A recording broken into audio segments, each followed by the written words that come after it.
आज के एपिसोड में शालिनी पर कबीर के खिलाफ दर्ज एफआईआर वापस लेने का दबाव बनाया जाता है, लेकिन शालिनी अपने फैसले पर अडिग रहती है।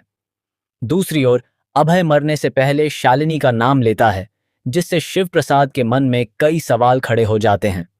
हालांकि शिव प्रसाद अब भी शालिनी पर अपना भरोसा नहीं खोता। क्या शीतल और कर्ण कुलकर्णी अपना आखिरी दांव खेल चुके हैं?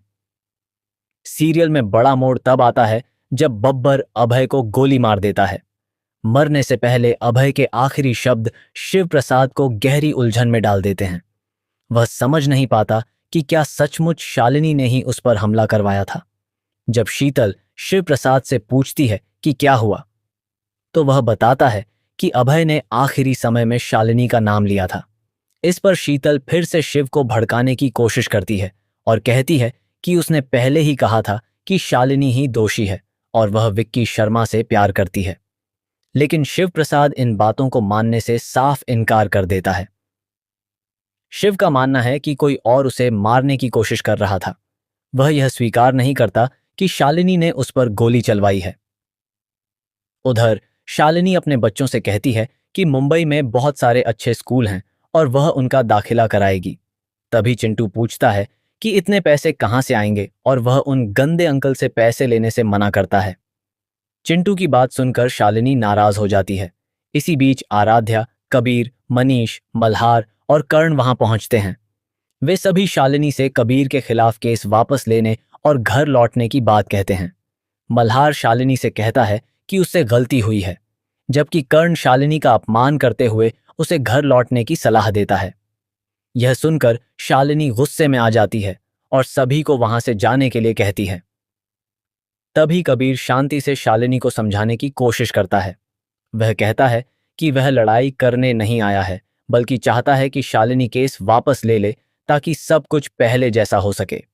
लेकिन शालिनी किसी की भी बात मानने से इनकार कर देती है।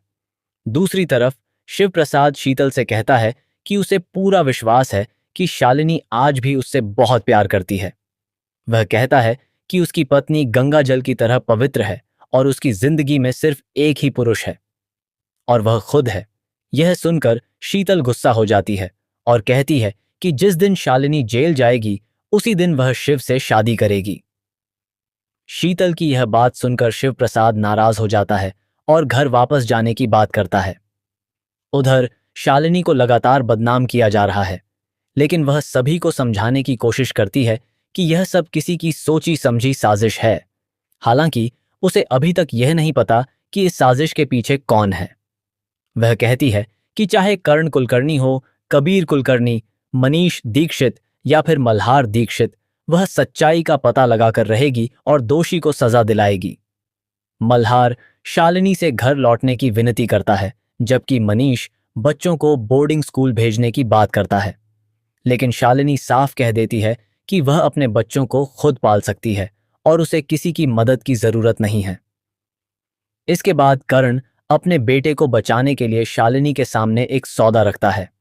वह कहता है कि अगर शालिनी कबीर के खिलाफ शिकायत वापस ले ले तो वह उसे जो चाहे देने के लिए तैयार है। लेकिन शालिनी इस प्रस्ताव को भी ठुकरा देती है।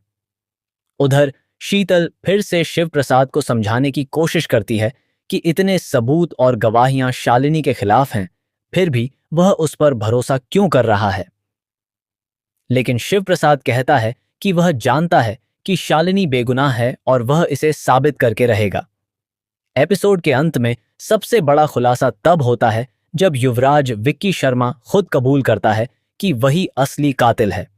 वह कहता है कि उसने ही पूरा मास्टर प्लान बनाया था और अगर उसे उसके बाकी 50 लाख रुपए नहीं मिले तो वह मनाली की साजिश, गोलीकांड और शादी के पूरे राज सबके सामने खोल देगा। अब देखने वाली बात होगी कि क्या शिव प्रसाद वापस घर जाएगा, क्या वह शीतल की साजिश का सच जान पाएगा और क्या शालिनी को आखिरकार इंसाफ मिलेगा।